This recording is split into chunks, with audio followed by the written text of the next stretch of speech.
తర్వాత ఈ సనాతన ధర్మం అని మాట్లాడుకుంటున్నాం కదా.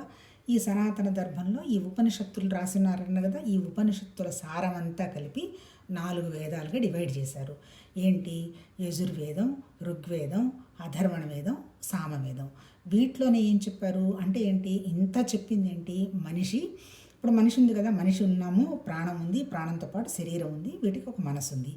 వీటన్నిటినీ ఎలైన్ చేసుకుంటూ ఎలా సంతోషంగా ఉండాలి అనేటువంటి విషయం దగ్గర నుంచి చెప్పటం జరిగింది. కర్మకాండ వచ్చేంది, పుట్టారు, పుట్టిన తర్వాత ఈ మంత్రాలు అంటే ఏంటి, మళ్ళీ వీటిలో ఇంకా ఏం చెప్పారు? మంత్రం, యంత్రం, తంత్రం విధానాలు చెప్పారనమాట.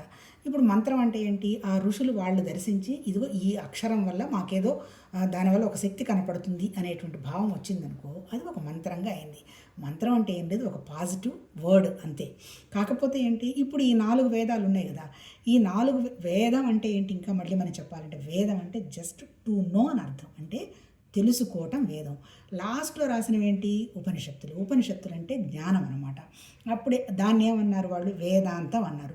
అంటే చివరికి ఈ వేదాలు కూడా అంతం అవుతాయి అన్నట్టు చెప్పారు. ఏ గ్రంథంలో చెప్పగలుగుతారు అట్లా? అంటే ఇవన్నీ కూడా మనకి ఒక సాధనాలు అన్నట్టే చెప్పారు ఆ మహానుభావులు, ఋషులు మనకి. సో ఇప్పుడు ఇవన్నీ అయినాయి కదా. ఇప్పుడు ఈ 4 వేదాలు, వీటితో పాటు వేదాంగాలు. వేదాంగాలు అంటే ఏంటి?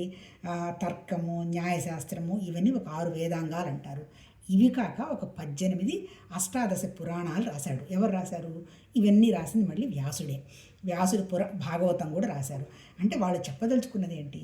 మన హృదయం కనుక విశాలమైతే, ఒక విషయం మీద కనుక ఒక భక్తిభావం డెవలప్ చేసుకుంటే, దానివల్ల ఏమవుతుంది?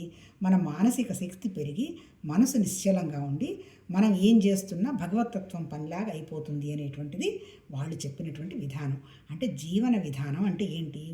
లైఫ్ని మనము పర్పస్ఫుల్గా ఎలా గడిపి మనం అసలు సత్యాన్ని ఎలా తెలుసుకోవాలి అనేది ముఖ్యమైన ఆబ్జెక్ట్ అన్నట్టు వాళ్ళు చెప్పారు.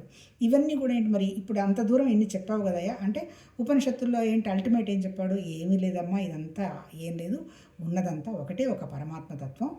ఆ తత్వం యొక్క శక్తి వల్లనే మిగిలిన ఈ ప్రపంచం కానీ మన జీవత్వం కానీ మేనిఫెస్ట్ అయింది. ఇంతకంటే ఏం లేదు, ఉన్నదంతా ఒకటే తత్వం అని వాళ్ళు చెప్పారు. మరి ఉన్నదంతా ఒకటే తత్వం అని చెప్పినప్పుడు మళ్ళీ ఈ కర్మయోగము, మళ్ళీ ఈ భక్తి యోగము, ఆ తర్వాత మళ్ళీ అమ్మవారు, తర్వాత అయ్యవారు, అంటే అమ్మవారు అయ్యవారు అంటే శివుడు, పార్వతి, ఇదంతా ఏంది? ఏం చెప్పినా వాళ్ళు బేస్ చేసుకున్నవి 2 విషయాలు. ఒకటి మన మనస్సు, మన జ్ఞానం, రెండోది ఏంటి? మన ప్రాణం.